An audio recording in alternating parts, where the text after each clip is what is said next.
All right, look, thank you very much, everybody, for coming along to this investment forum put on by IMAP. The point of these was really to draw together dealer group researchers and the people involved in portfolio construction and the investment part of the managed account process. I've used this slide before. And for those who don't know me, my name is Toby Potter. I'm the chair of IMAP. You should remember to say that at the start. As you can see, I'm working from prepared notes here. So in our view, there are four parts to a managed account: investment, technology, advice, and the legal structure. And this investment forum is part of our attempt to address the investment component of running a managed account service for retail investors. A little about IMAP and the things which we do. So we run three major conferences a year. In December, we'll be running Investec in Sydney, which is designed to address the technology part of managed accounts. Technology is really at the forefront of the adoption of managed accounts by advisors, and it's the thing which is making it possible for hundreds or thousands of portfolios to be managed by licensees or by portfolio managers in a compliant and consistent way. And we're seeing now the platform, Macquarie and those other guys, apply really quite well-developed portfolio management technology to facilitating the development of managed accounts. In March, we run an advisor roadshow which speaks to the advice component. Quite a lot changes in a licensee and in an advisor's practice when you adopt a managed account. The commerce of the license and the practice, the work that the advisor does, the work that's outsourced, the ways in which you communicate with clients. And the roadshow is about addressing those changes and how the service becomes part of the advisor's practice. And in July, we'll run the Portfolio Management Conference again. Again, once you adopt managed accounts in an advice practice, the who does what, how investment decisions are made, how they're implemented, changes, and the Portfolio Management Conference is designed to talk through some of the issues that grow out of those changes. We run two communities of interest groups, this one, the Investment Forum, and similarly for MDA providers and advisors, some of whom, of course, are in this room, a group that talks about issues which specifically affect MDA providers. For example, Hamish, I'm thinking of you here, how great those ASIC people are, and how sorry we are to see some of them leave, just as we started to train them. And we run a couple of specialist training sessions, responsible manager masterclasses, which we run with Default Legal and limited MDA workshops, because those advisors who've been using limited MDAs have now less than a year to go to resolve their next course of action. A little about Investec in December. It really tries to draw some of the threads together about the adoption of technology and what technology makes possible. As you can see, not only the platforms are represented as participants, but also some of the emerging players, Class, MacroView, a couple of other fintechs such as ShareSite. And I've also asked IBM to talk about how new technology is adopted by service businesses. So this isn't a day of look at the gizmo in our brand new Jillywing. It's about how does technology help advice practices and portfolio managers improve the way in which retail services are offered. So today's presentation, in a moment I'll hand over to Bianca De Mello from Macquarie. So we'd like to thank Macquarie as our host in now 4 centres around Australia for this concurrent series of presentations. Macquarie have been a great supporter of IMAP, and we really appreciate the assistance they provide us in a number of our investment-related areas, including the investment forum. Bianca will say a few words, and then she'll hand over to Joel Bloomer, who's head of discretionary portfolio management for Morningstar, who'll talk about the issues around running direct listed security portfolios from Morningstar's experience. And then Joel is in Sydney, and then back to Melbourne. And I've asked Steve Romich from DFS Portfolio Solutions to come along and talk. What I try to do in these investment forums is to have what you might think of as a technical topic. Joel's the guy. How to, on an aspect of managing portfolios, but also to invite somebody with deep advice experience. And Steve from DFS has, to my personal knowledge, over a decade of using MDA services as part of their delivery of service to retail investors. So I've asked Steve to come along and talk about how they do it in their shop and what they've learned over that time. So let me now hand over to Sydney. I think I need to stop sharing. And Sydney takes it from here. Thank you very much, Bianca. Thank you, Toby. Can everybody see Sydney? I take that as yes. Okay, good afternoon, everybody. Welcome. No, we can't. Sorry. You need to press the start sharing button. Yeah, we can see your. There we go. That's great. Great. Okay. Thank you, and good afternoon, everybody, and welcome to Macquarie. The investment series continues. This continues our investment engagement with IMAP and our ongoing sponsorship, and it's also. Toby, your microphone. It's also the continuation of Macquarie's focus on delivering expertise into the market and support to advisors. We've spent a lot of time recently in developing our Macquarie.com managed accounts page with a lot of expertise articles, and we also have business development managers in the room today if you'd like to speak to them about any platform requirements. But with that, we see a lot of use in this series. As Toby pointed out, it's very much the specialist and the technical expert around the practical, and then moving on to the practical expert and how they use it in their business. So the first one of these was really successful, and we're hoping for the same thing today. With that, I'll hand over to Joel. Thank you very much, Joel. Thank you. All right, thank you, and thank you for being here today. I should say up front, I came in thinking I had about 30 to 40 minutes. I found out I have about 25. So we're going to move fairly quickly, but I'm told we can take some questions as we go along. So if I do go too quickly and you want to hear a little more about any aspect I put up here, feel free to slow me down. If we don't get through all the slides, I think that's fine. We'll just kind of hit the topics that you want to hear more about. I'll give you about 15 minutes to read all of this. So really quick agenda. Who is MIM? That's Morningstar Investment Management. I promise that will be super brief, 30 seconds, maybe a minute. Just to introduce who we are and a bit of what we do. Most of what I'll speak to will be about platform restraints and how that impacts equity portfolio construction, a little bit of data around that. Equity investment strategies, what's well suited and how do we approach it?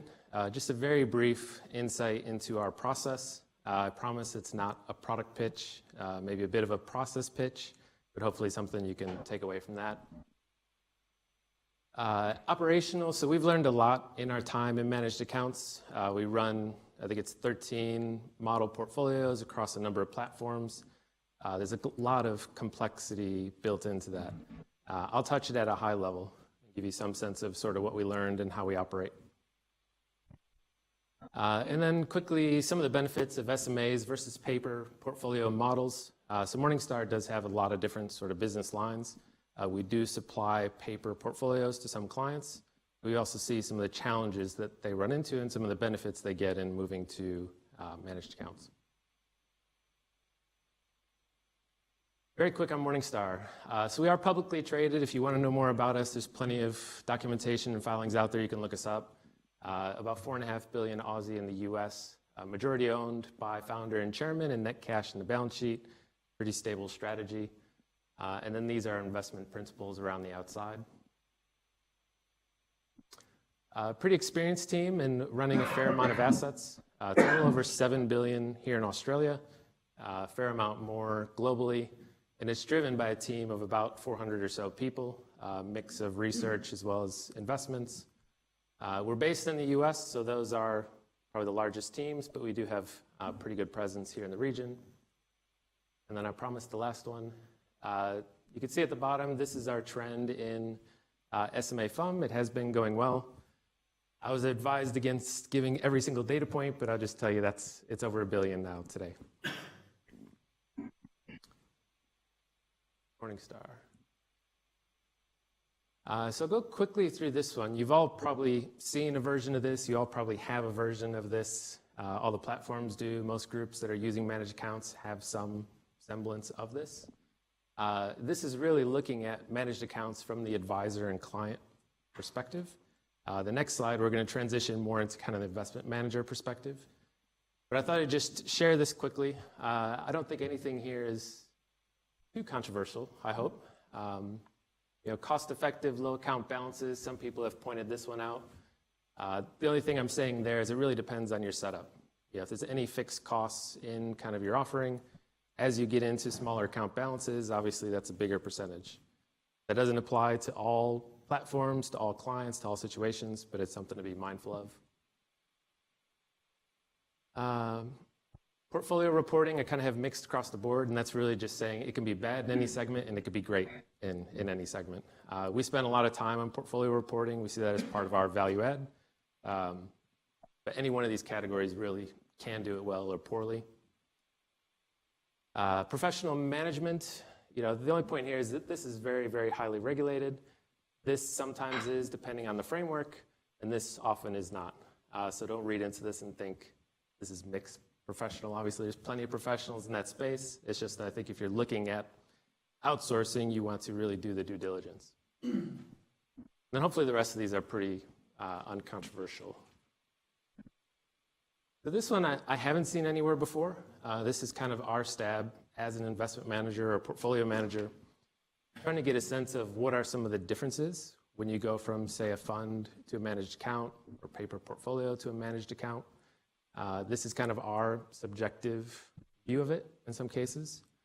You might agree with some, not agree with some, but we're kind of trying to, I guess, put out there that in most cases these should apply. I'll go through a few. I don't know if we'll have time to get through everyone, but if there's one you really want to kind of chat about, you can scream it. Communication, expectation. It's kind of funny so we offer both managed funds as well as managed accounts.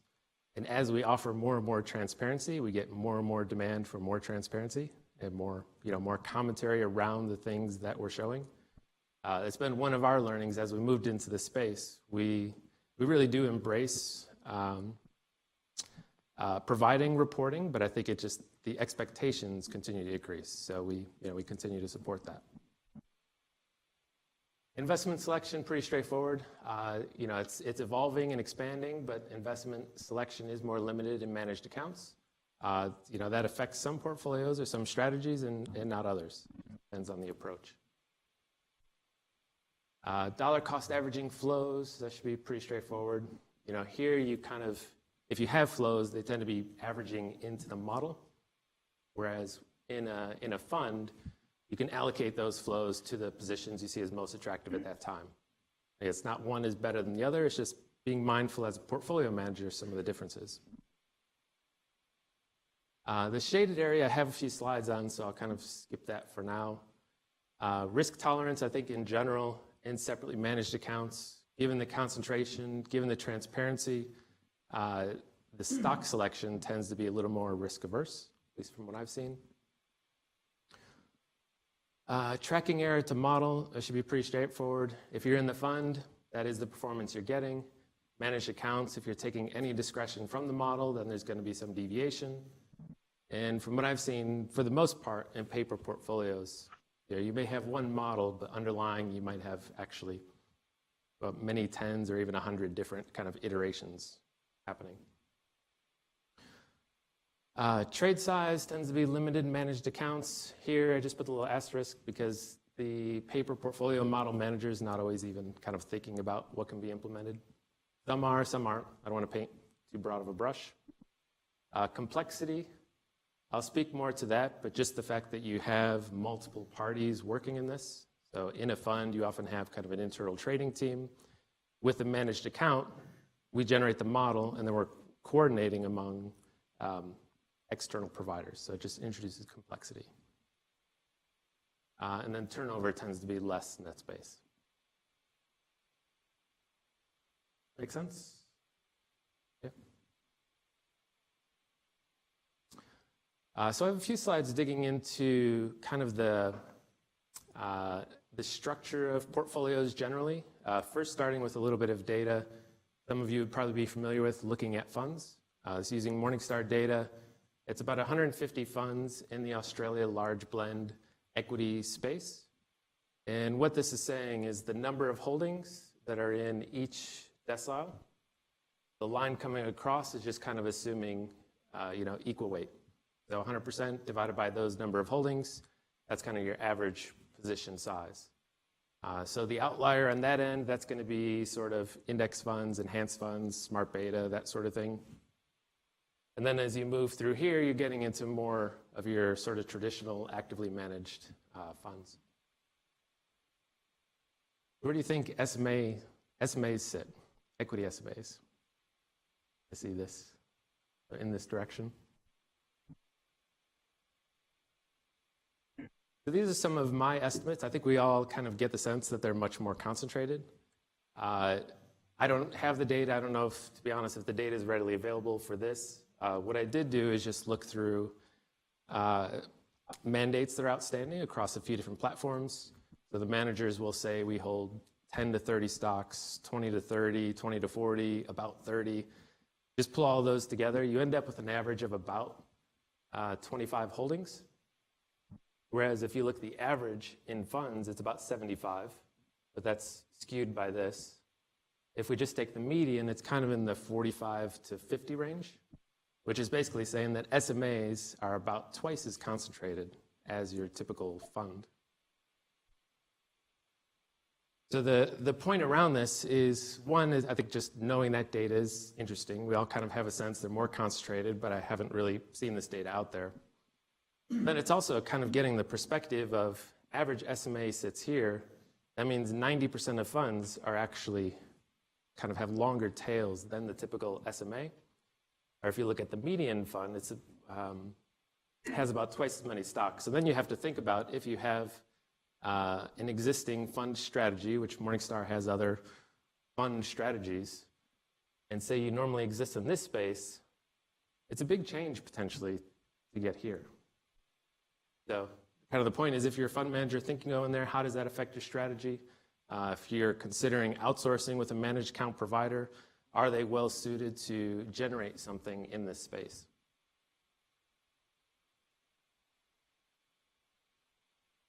So how do we get there? How does that happen? This is kind of my stab at giving a sense of how does the average SMA end up in this space. This is the same sort of underlying data, but I've kind of divided it up.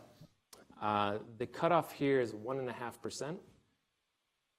The way I came to that, and this will vary by platform or the asset manager's relationship with the platform, what the fees are involved, and so on. But basically, what I did is if you assume, let's say, a $50,000 minimum account balance, a $500 minimum trade size, you get to about 1%.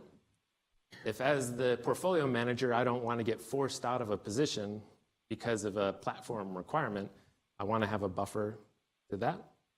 So then we say, and I'm just picking a number, let's say 1.5%. So 50% buffer, which thinking about the volatility of shares, that's not kind of unreasonable to think that could happen. I know that kind of scenario is not the same across platforms. Some have lower minimums, higher minimums. Sometimes it's kind of manager specific, but 1% seems like a good rule of thumb. 1.5, a good rule of thumb to make sure that if you do initiate position, you don't get forced out. You don't get forced out for anything other than your valuation opinion. Oops. So if we assume, kind of run with that scenario, which seems a good rule of thumb, then all of these funds just kind of don't work, or those strategies don't work. Now, if we look in this space, which is kind of 40 stocks to about 65, it's above the 1.5% minimum, but it's still pretty flat. So what I'm saying here is the funds in this space, they could potentially move to a separately managed account offering if their weighting scheme is pretty flat. So most of the holdings in the portfolio are going to range from, say, 2.5% to 1.5%. So a very kind of flat allocation, or you could think of it as sort of equal conviction across the portfolio. And then if we move into this space, which I've got just kind of in the green, say less than 40 stocks, now at these concentrations and these weights, you can build what I think of as a normal kind of slope in a portfolio. So you might have your largest position in kind of the 4, 5, 6% range, and maybe that's 2 or 3 times as large as your smallest position. A kind of varying conviction or varying depth of understanding of your portfolio investments. That's really how we end up in this space. So even if you're here, it's still pretty flat. Here, I think you're getting closer to how a portfolio manager is traditionally thinking, and you can get some slope to it.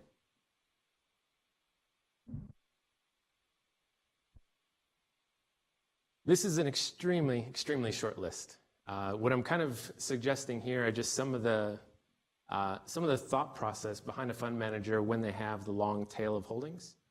It can serve a very, very long list of very kind of reasonable reasons for having all those positions.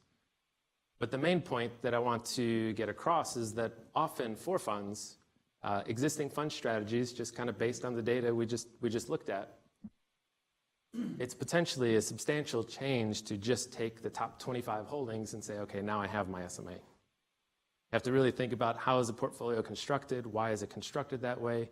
If I take out that tail, what am I losing? How do I get that in a different way? A lot of considerations there. And I want to stress too, like Morningstar manages funds, so this isn't like funds can't do this. It's just recognizing what the requirements are. A quick comment around multi-asset. So Morningstar does, we have equity trusts, we have multi-asset trusts or funds. We also have multi-asset as well as equity-focused SMAs. So this is looking at an example in a multi-asset SMA. The scenario I'm using is I've bumped it up to 100,000 minimum. Is kind of reasonable once you move into multi-asset. If we assume the 500 minimum position size stays intact, that's about 50 basis point position. Throw the same 50% buffer on that, we get to about a 0.75 or 75 basis point minimum. We take that scenario and apply it to the allocation in the Australian equity. And then we get these possible holdings.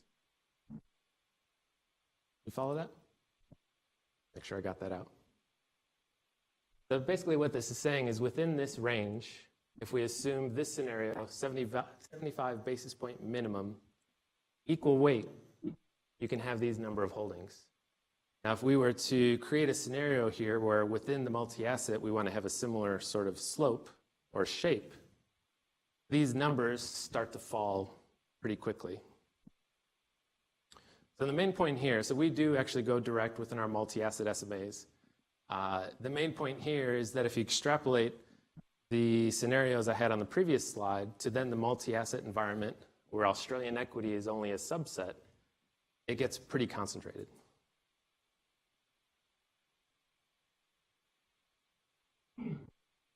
So this is not a tangent, I guess, but just a little bit about, so given this kind of framework, how do we approach it? It's an insight into our process. I think if you speak to other maybe more quality-focused managers, They'll point to something similar, maybe not exactly the same, but I think if you look at, if you think about that concentration, what kind of process lends itself to that? I think it is something that's more quality focused as opposed to something that's really more kind of qualitative, algorithm driven, which tends to be more of a batting average approach. Like you want a lot of holdings. All right, so this is really just kind of high level in our process. We have really focused on this economic moat concept. The term was originated with Warren Buffett years ago. We're a big fan of Warren's, and he hasn't minded us borrowing that, so we've run with it. What we do, so we have about 100 equity analysts globally, covering 1,500 stocks. For every one of the companies that they cover, they're putting one of these ratings on it. So wide, narrow, and none. The analogy here is really, I mean, it's extremely simple. So a moat is what you'd see around a castle. The whole point of the moat is to protect what's in the castle from attackers on the outside. So if we extend that analogy to companies, the companies are the castle. Within the castle are the profits that they're making. And the attackers, would-be attackers, are the competitors that want those profits. That's the moat. So the wider the economic moat, the more likely the company is to keep those competitors at bay. So looking at these examples, I've got CBA here. We actually have all 4 banks as wide moat. We think they're all very high-quality franchises. I would just stress that this isn't a valuation rating, it's a quality rating. Love the company, but we have to get it at the right price. Wesfarmers, we love the Bunnings business. We think that's actually wide moat, but the Kohl's business is still a good business, but we think it's narrow. So we throw Wesfarmers in this kind of middle quality bucket.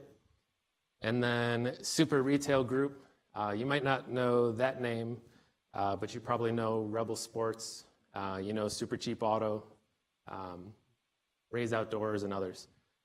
Names you probably know, but you wouldn't necessarily pay a premium for it. Amazon coming into the market. That's a huge competitor that's going to get over any small moat they might have had in the past. So this is high level, but this is kind of the analysis we go through to get comfortable with, a 20, 25 stock portfolio.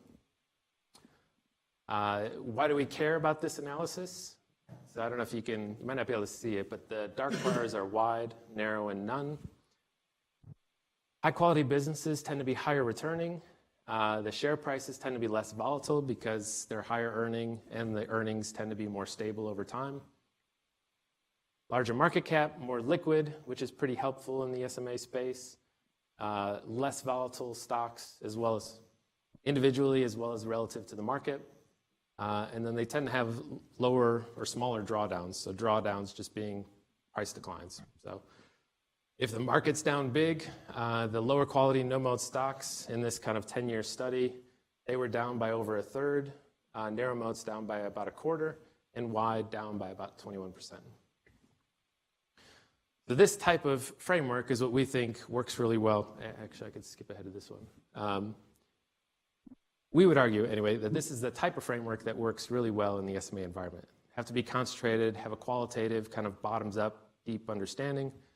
And in our separately managed accounts, as well as the equity SMAs, as well as the multi-asset, they tend to focus on these higher quality companies.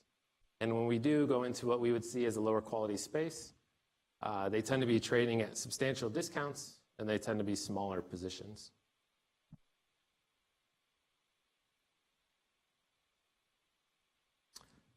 All right, so that was a quick process tangent. This is sharing a bit about operations. I'll give you a few of my views. I'm probably not the perfect person to speak to this, but I'll give you kind of high level. So we've been doing this in Australia since 2011, in the US since I think 2007, 2008. We've learned a lot in kind of evolving this process over the years. Here in Australia, we run 12 or 13 separately managed accounts across a number of platforms.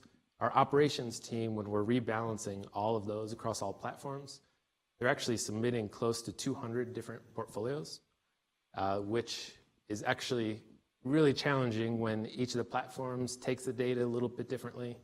They might want different bits of data or data points to make sure that we're matching up with their system. It used to be, anyway, kind of a scary process when we were going to rebalance, making sure that all of those 200 spreadsheets were properly created and then uploaded. Over time, we've evolved to use FMO, which is kind of common in the fund space, a bit of FactSet, as well as Morningstar tools, and working with the platforms to automate this a lot more. It's a lot less scary than it used to be. It still takes a lot of work. We do have an operations team that's focused on this full time, but it's gotten a lot better. We use that ops team, so we're doing liquidity analysis before the trade, and the investments team double checked by the ops team. They're watching the liquidity as it goes through to each of the platforms. One interesting nuance here that we've learned sort of, as the assets have grown, we have to manage liquidity across platforms. So if we're just working with one platform, it's pretty straightforward. But if we're working with 4 or 5, if we flood all 4 of those or 4 or 5 of those with our order at once, they all might be kind of hitting VWAP or whatever and pushing the market higher. And we need to think about, in aggregate, how are we managing that liquidity? So as we've grown, we've had to spread trades out in less liquid stocks over multiple days or even multiple weeks, working closely with the platforms to make sure it's implemented well. Whereas if you contrast that to the fund side, a lot of that's internal, so that external or multi-party collaboration isn't as critical. You've probably seen this before. Just a quick comment. Moving from paper-based SMAs. So I took this from the Premium website. I think they took it from someone else, but I liked the graphic. So in their example, they're looking at if you have 200 plus clients, if it takes you a couple hours to do an ROA, about 500 hours that you could save, and whatever estimate you want to put in on that in terms of money saved by moving to a separately managed account.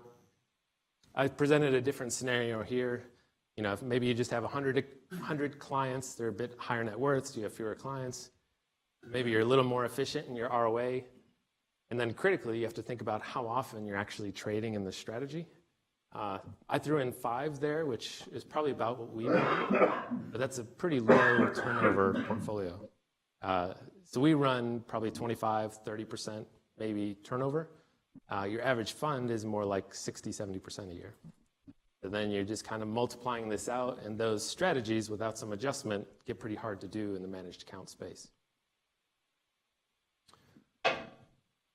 Consistency, this should be, I think, pretty straightforward.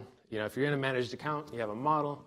It shows for investors here, you can picture 100 or 200, and they all should look the same. Whereas if you think about a paper model, some are doing it well using technology and so on. But I've also run into quite a few where, I just kind of fear that every one of those 100 clients actually has a slightly different portfolio, because it just takes time to cycle through, and it might take them 6 months or longer to actually cycle through, and the model might have moved by then. And I think this might be last. I'm sure you all here and we here, the advisor thinks, okay, this all sounds great. Where does my value add go? There's a lot of different ways, obviously, that an advisor can add value. This is one of the ways we try to support them, is with pretty extensive and frequent commentary. So rather than the advisor being the investment manager, outsource that to whatever professional they choose, and then use things like reporting to just have a better conversation rather than picking the securities. And that's it.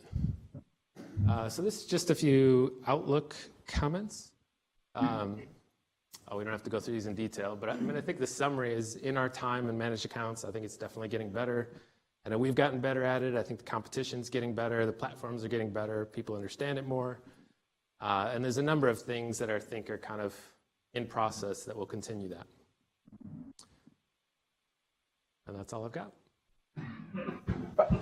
Joel, Thank you very much. Now, so are there questions for Joel about Morningstar and its approach to the direct equity portfolio before I move on to ask Steve Romich to speak about their method?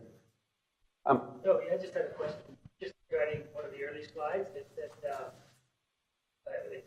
go under dollar cost averaging for SMA. Yeah. I just wanted to know if this is something you're. So yeah. Okay. So let me. I don't think. Let me ask Joel. Let me repeat the question from Peter here in Melbourne, which was: would you like to talk a little more, Joel, about the point you were trying to make in the slide around the tendency towards dollar cost averaging? Yep, let me just back up to that here.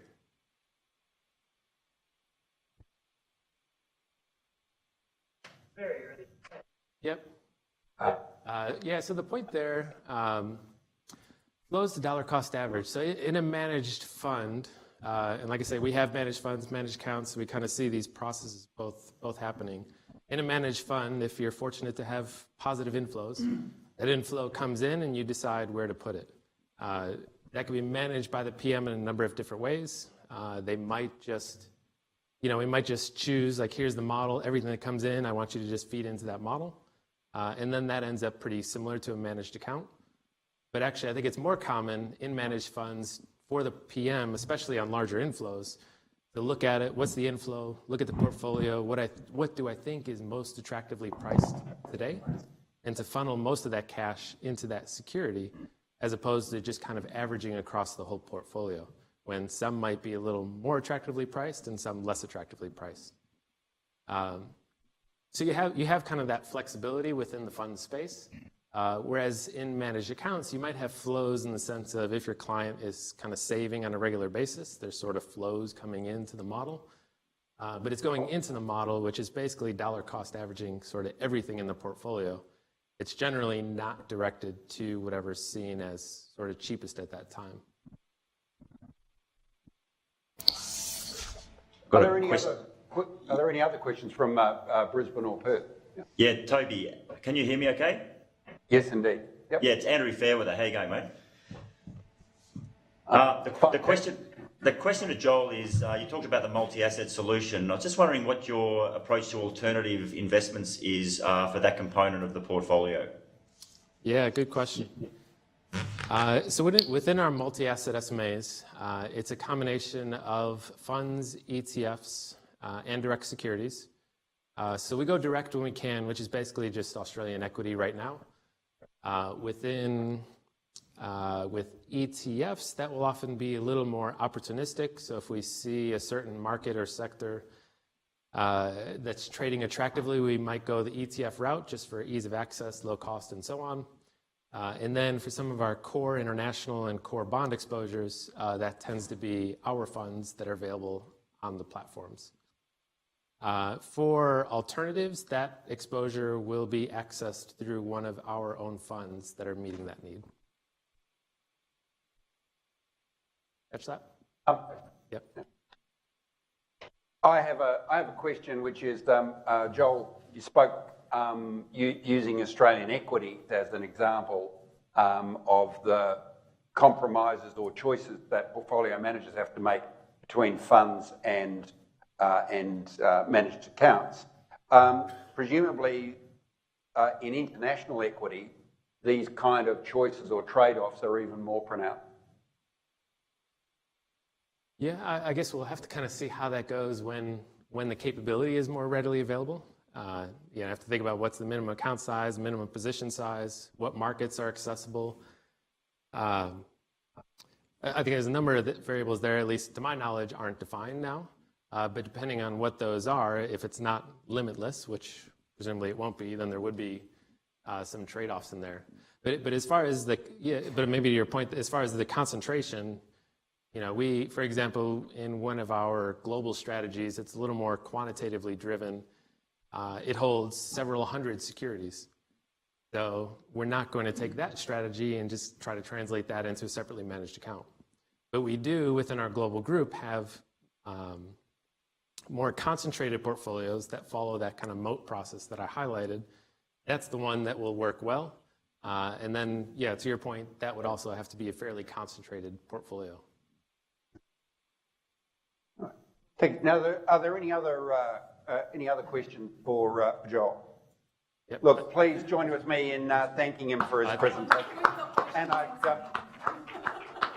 I'd like to ask Steve Romich now Chat from, let me just, here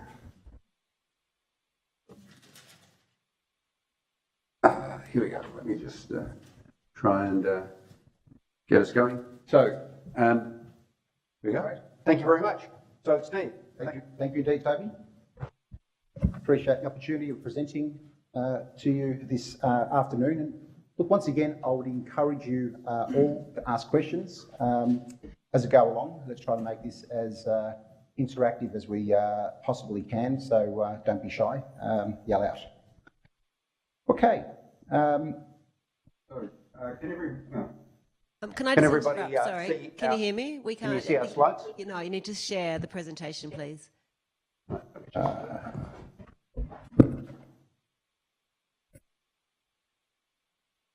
We good? Not yet.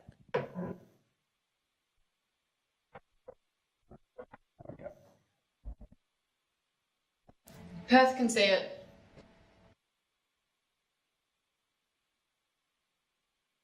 Right. How are we going in Sydney? Nope. Brisbane's okay. Maybe in Sydney you need to stop sharing your screen. I think we have, but one sec. Do you want to ask him? Is there any This question? technology thing is fabulous. There's nothing on the screen here.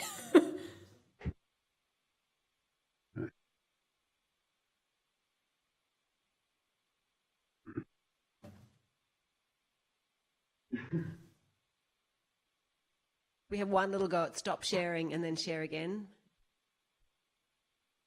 So Right.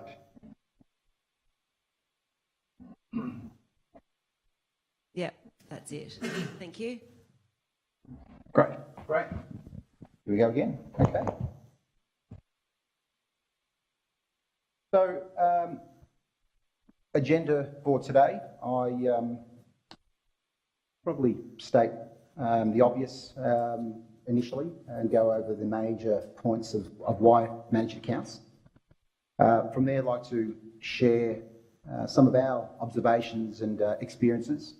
Over the last 10 years, we've been managing money across multiple managed accounts now for 10 years, initially for our own advisory practice, and in the last 4 or 5 years on behalf of IFAs, where we're now managing in excess of $300 million across managed accounts for IFAs.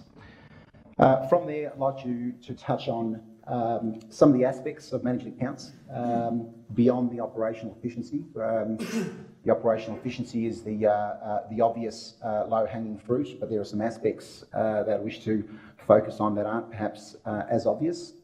And finally, just want to conclude on the next generation of managed accounts and what does the future hold. So, with that, why managed accounts? Very, very simply, it's a better way to manage portfolios for advisors. It's a lot more efficient, and effectively it provides consistency across portfolio consistency across the entire client base.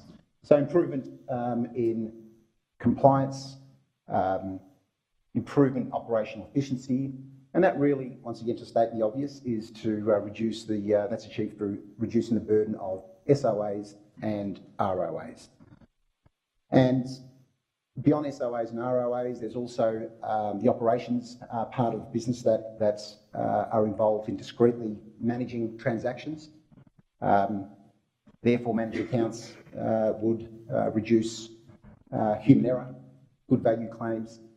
All these things add up to providing greater operational efficiency and capacity. Look, there's two elements that really come together to make or to really force that operational efficiency.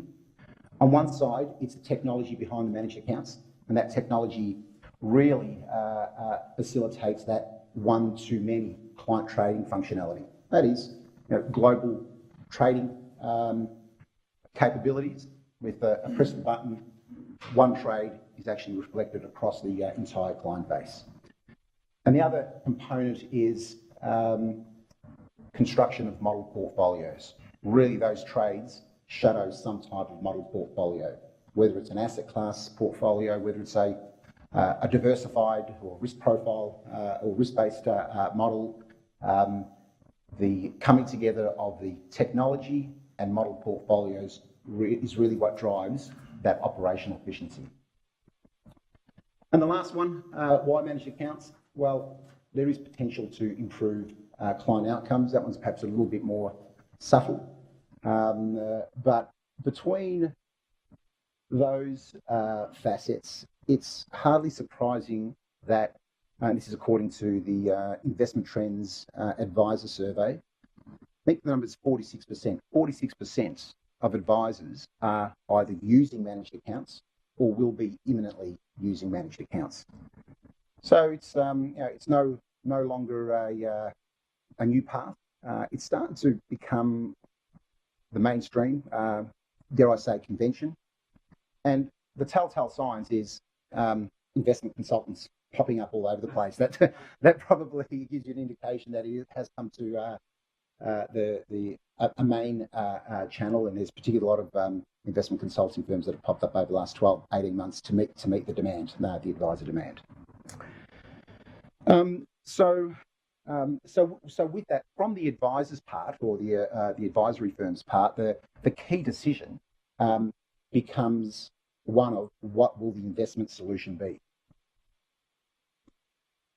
And in terms of the broad solutions, and one I haven't actually included there, one is just outsource it to the likes of Morningstar and many of the others out there in the marketplace. But beyond that, the alternatives are to insource the investment capability. This is what drives the construction of model portfolios. They can build it, employ the people, develop over time. Certainly costly, or can be costly. Need to think around best interest, conflicted REM, PI implications, a rigorous process to evidence and govern the investment decision-making process. Insourcing tends to be the default position for larger groups, wealth management firms and dealer groups. For the vast majority of IFAs, that the decision has been and is likely to continue to be outsourced, again for obvious reasons. And the question therefore, or the decision therefore becomes, well, do I continue with the existing investment approach or do I choose an alternative? So a few decisions there. It's reasonable to default to the devil you know and maintain the existing investment approach and just transfer that onto the managed account business model. And if that is the decision, then you'd expect that the portfolio outcomes will be probably pretty much the same because there's really no change in the investment solution. Alternatively, you could actually look at a different investment approach in the attempt to improve portfolio outcomes, but again, that doesn't come without risk. What is the investment solution? Who's behind it? What's the pedigree of the investment consultants? What's their track record? And so forth and so forth. So no easy decisions to start off with. So maybe to share some of our experiences and going back to 2008, we made the decision to transition our business model from IDPS, essentially under wrap. This is an advisory firm to a managed account business model. At that stage, we already had an in-house investment solution that we had developed for the preceding 10 years. We had 10 models. They were all asset class-based models, Australian equities, international, and so forth, the standard asset class-based approach. And when we started the transition, because we were fairly well organised and slice and dice, it took us, Toby's smiling there, but it took us, if you recall, Toby, 3 months to actually transition essentially our entire client base, or the vast majority of our client base, from wrap to managed accounts. And that's the low-hanging fruit. And the operational efficiency gains were had by us pretty much immediately after that 3-month period. The SOAs, ROAs, the burden around those dissipated significantly, and our operational capacity was actually allocated elsewhere. But the reason why we did, I think, so well in transitioning is because we made a deliberate decision to prepare our clients as well as we possibly could. And it was for a period of about 12 to 18 months. So, going back, just try to reflect, managed accounts wasn't as fashionable as it is these days, but it was new horizon. We're thinking, okay, change the business model here. We get it; it's compelling. We want to get those operational benefits, but gee, what don't we know? And how about the client experience? What ultimately is that going to be? These are all things that concerned us as early adopters. So what we actually did is we started to, again, 12, 18 months prior to the transition, engaging with clients informally. We'd actually chat to them. Review processes would actually throw in discussions around managed accounts, how they felt about that, get their input. Would send communication, 20 or 30 clients each, on managed accounts, what it means, features, how it's different, similarities, etc., and then follow them up with phone calls. Look, ultimately, when it was time that we provided the statement of advice to transition over, the work was pretty much done. Everyone, we did pretty well to manage expectations, and that's the reason why we were able to transition over such a brief period of time. It's interesting, our clients, once we were in the managed account world, 3 months, 6 months, 12 months later, it's interesting to get the feedback from our clients. They came forward and said, gee, first of all, they said, we expect you to change. We expect you to innovate. We expect you to be more efficient. But the rub is in how you manage that change and how you communicate that change. The other point that was quite surprising, we thought our clients would actually be taken aback by the business model not being investor directed. We thought there'd be a lot of resistance there. Overwhelmingly, our clients provided the feedback that doing or having our portfolios managed under the managed account structure was a lot more pleasing than the IDPS structure. And the reason for that is because they felt harassed by statements of advice and legal documents whenever a small change or intermediate change or let alone large change was made. They again, time and time again, they said, look, we appreciate that you send us in real time the reasons for the change in portfolio rather than an intimidating and sometimes legal documents. In actual fact, at the start, it was so hypersensitive that what we did is, even though we had the discretion to change portfolios, we would write to our clients and say, listen, we intend to make this change in 5 days. If we don't hear from you, we're going to move forward. So we did that for the first 6 and 12 months, and from that, we've never looked back. So again, the key message there is change in business model, change in experience. Certainly, if you go from current structure to managed accounts, make sure the preparation stage is done well and manage your client's expectation. So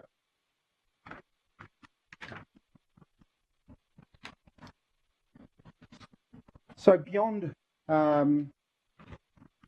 the operational efficiency, and again, that's the aspect that really seems to be selling the efficacy or veracity of managed accounts. But once we were in the managed account world, and over the next 12 months and beyond, our eyes start to open up to other alternatives, alternative pathways. And being in the managed account world allowed us to evolve from product-based investment approaches. And interesting, this is going back in 2008, but a product-oriented approach, whether it's an SMA or a unit trust or an ETF, they're all products.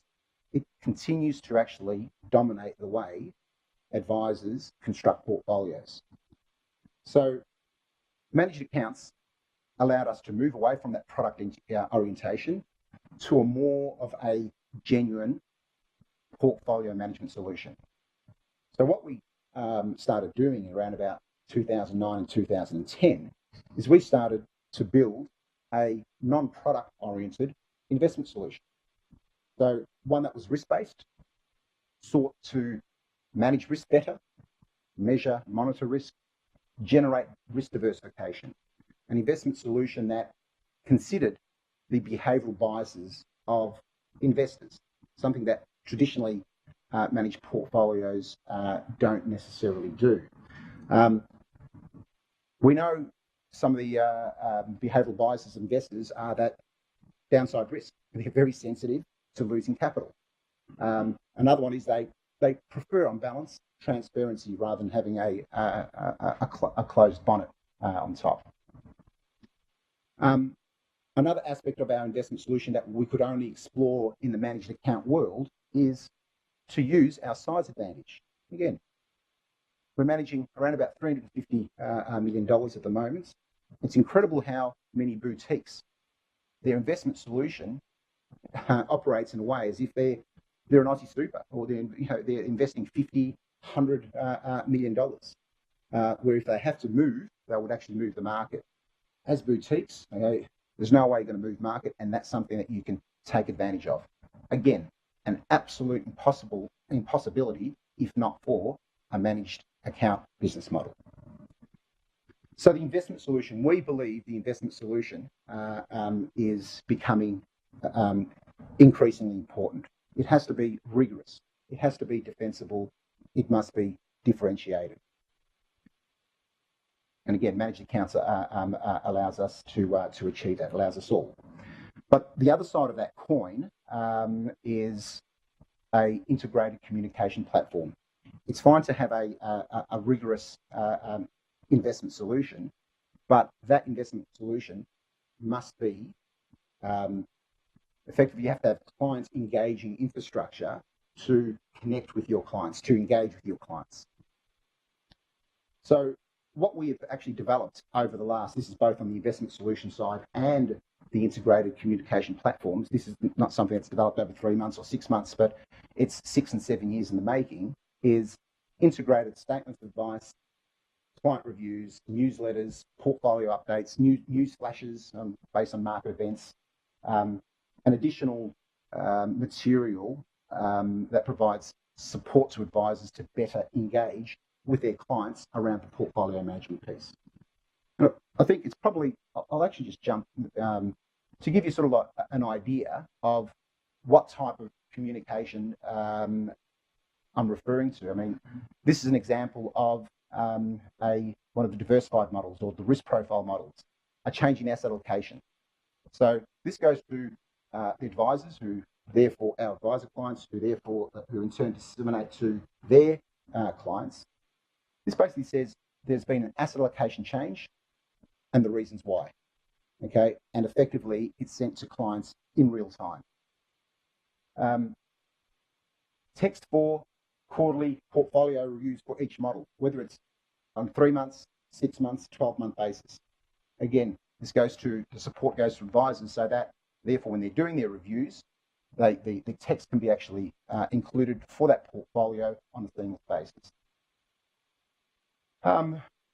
Quarterly performance report, just market commentary, returns for the quarter, attribution, summaries, etc., for each of the models.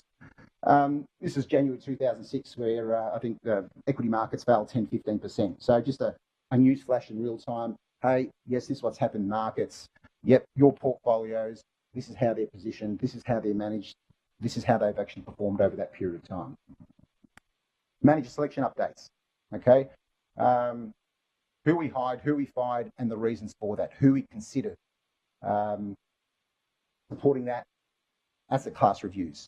supporting those manager changes. Full disclosure. For the advisors, I mentioned our risk-based approach. So this gives you some idea. What we do is we spend a lot of time in decomposing risk. What are risk? How are risk factors behaving? Are we in turbulent market conditions? Are we in normal market conditions? Are we in stable market conditions? So this type of material allows advisors to better engage with their clients around the portfolio. And incidentally, the interesting thing here is there a pointer there? Yep. Around here, what we've got, the red bit and the blue bit are it's the equity risk factor and the yield risk factor. What they're effectively saying is that they're about 30% below their long-term average levels. Now, that's a very, very interesting conversation point between advisor and client. What does that mean? Well, that's a pretty good platform to have meaningful discussions about the risk levels of portfolios. That's for individual risk factors. In addition to that, these are current portfolio volatility levels. Again, this is pretty recent. This is to the end of September of this year. And what this is actually showing you is that, and here we go. What this is actually showing you is that this is the range. So conservative right through to aggressive or high growth portfolios.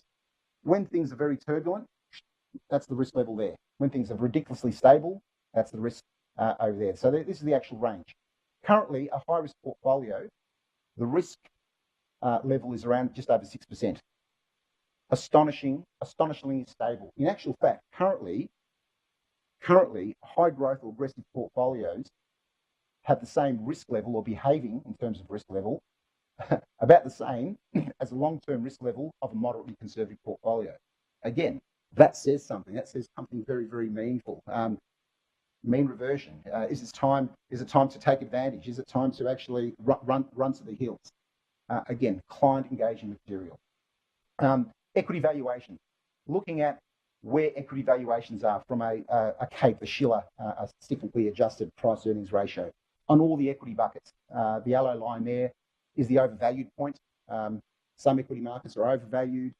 Other markets are fully valued or undervalued. But again, all of these are updated on a quarterly basis to allow the clients or the advisor to better engage with the client. It's not only on the investment side, it's on the compliance side. We just saw a very interesting best interest test and someone being fined a large amount of money. I mean, again, some support there in terms of, is it appropriate for a client to go from IDPS to a managed account platform?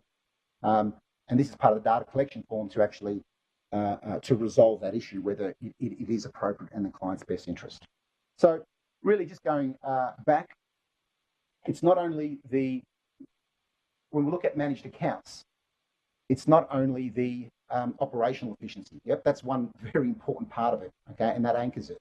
But it's also the investment solution, a sustainable, rigorous investment solution, as well as how you engage with that client around the investment solution. And we believe moving forward, that differentiation in client engagement will be key. And the reason why we feel very strongly about this is because we believe that moving forward, there will be more and more power in the hands of the investor. Forget about ETFs and LICs.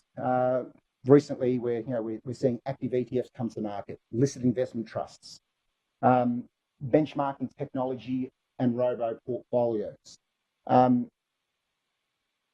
Pretty soon, don't know exactly when, but pretty soon, investors will have the power to input their portfolios and be able to actually benchmark it, how it's actually done with a whole gamut of indices or average superannuation funds. The technology will be able to generate this, monitor and generate these type of reports. So, really what that means is technology will allow investors to hold advisors or professionals in financial services to account. I think that's just going to increase and increase over time. Our view is that product-based approaches in the face of growing investment power will come under pressure. Will they be commoditised? Will they be subject to further regulatory scrutiny? Perhaps overemphasis on active managements, etc. These are very interesting long-term questions that advisors need to consider when they're looking at decisions around managed accounts. Next generation. Well, what does the future hold? To date, SMAs have actually dominated the managed account platform space without a doubt. And I'll take a guess, Toby, 90% plus, would that be? Not quite. Would it? No. How about in the IFA market? Well, in the fund census that IMAP does every 6 months, SMAs, MDAs are actually, there's more invested through MDAs than there is through SMAs. That's in large part because of some very large individual programs. Absolutely. Well, putting those aside, I think in terms of numbers and IFAs, without a doubt, SMAs have dominated to date. But look, the next tech wave is certainly coming. Not only in terms of growing investor power, but also for platforms and indeed non-platform solutions. And it's our again strong belief that MDAs moving forward, they're likely to provide greater appeal. Let me explain very quickly why. As opposed to product advice or SMAs coming under product advice, MDAs they come under an investment strategy service model. Okay, so really, if there is technology to basically support the portfolio management compliance oversight, the MDA service model allows advisors to customise and change the asset allocation without the need for an SOA, as long as it adheres to the investment strategy. Now, the reason why more and more groups haven't, or particularly IFAs, haven't gone to MDAs to date is because the technology hasn't been there to provide that oversight on a large scale. But that is changing. It's here. Even the likes of, some of the big platform providers are working on this solution right now. And look, MDAs as a service, it provides a more of an unbundled option to managed accounts. And it allows advisors, it allows the advisory group to have efficiency, the operational efficiency, but it also gives some type of customisation ability in the hands of advisors. And so we're coming up with this, there's a phrase of scalable customisation afforded by MDAs for the portfolio solution. Again, under a service structure, there's potential for greater pricing power. And if advisory groups have got enough critical mass, there's even provision or potential to negotiate mandates with fund managers. So the whole world open up again. Managed accounts opens up the whole world, and even the blur between retail and institutional, or it actually brings about a potential blur between retail and institutional markets, which we're certainly seeing in the United States.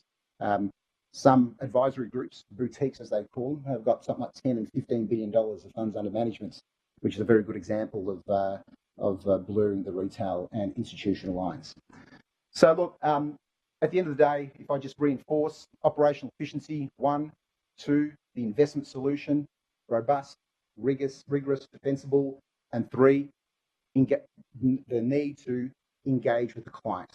Without all these 3 together, there is, we believe, a possibility that the participation of advisors in the fund's management value chain may diminish over time.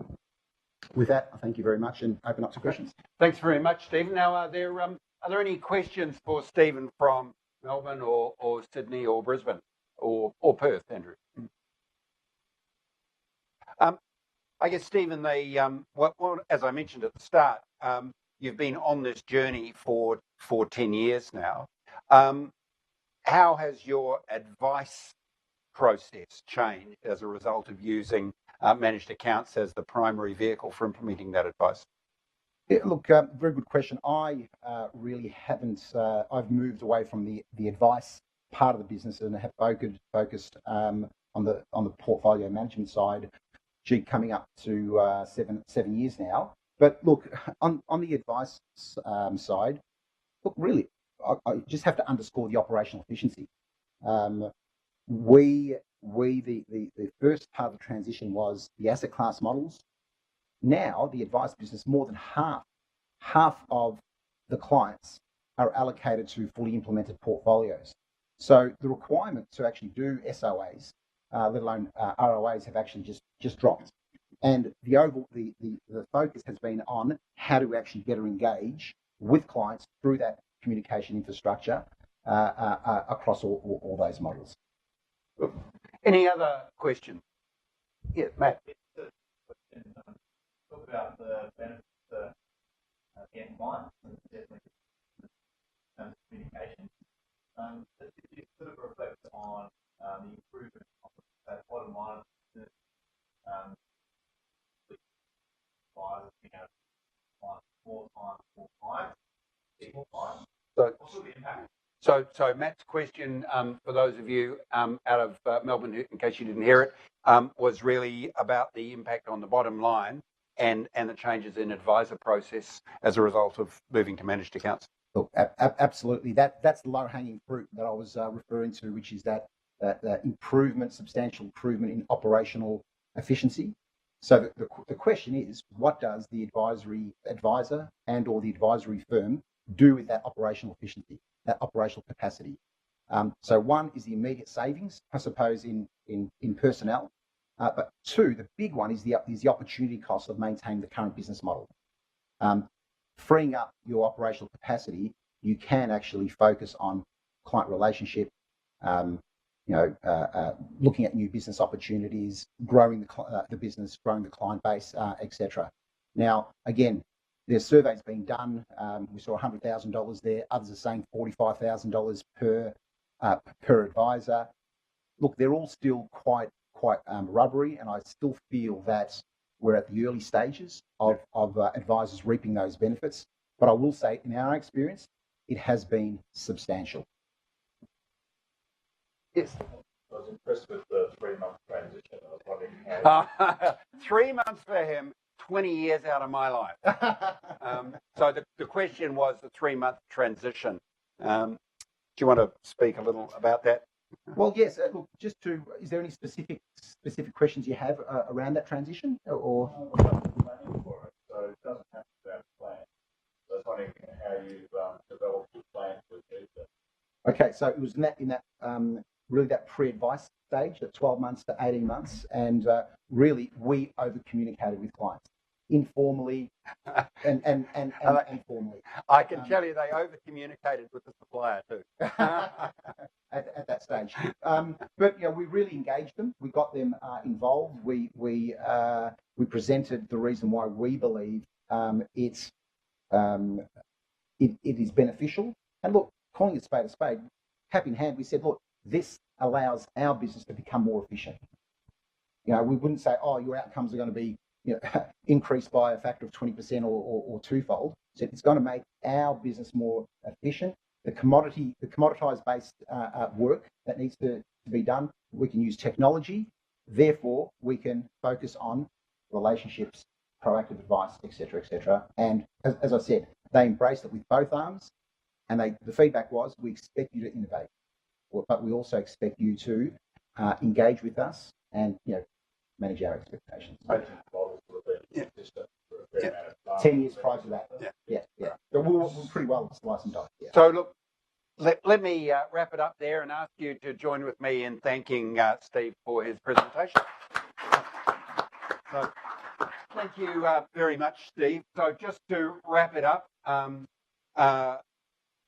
Joel talked a little about data standards, and IMAP's doing some work with managers and all of the platforms on developing data standards for the transmission of model portfolio and the sort of narrative material which Steve referred to, because as the market grows, creating those standards is important, and IMAP thinks that now's the time to do that before it gets out of hand.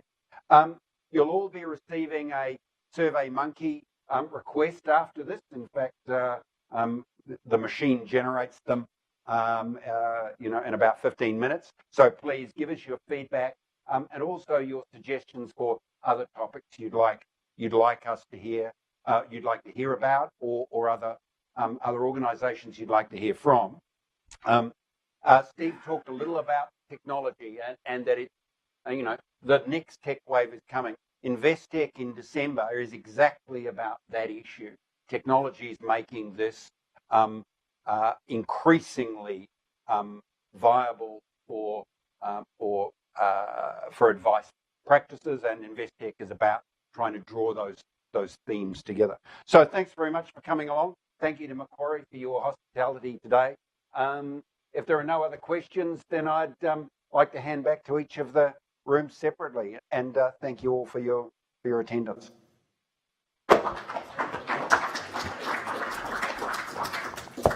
Thank you, everybody. If you'd like to join us for a drink and a few snacks outside. Thank you.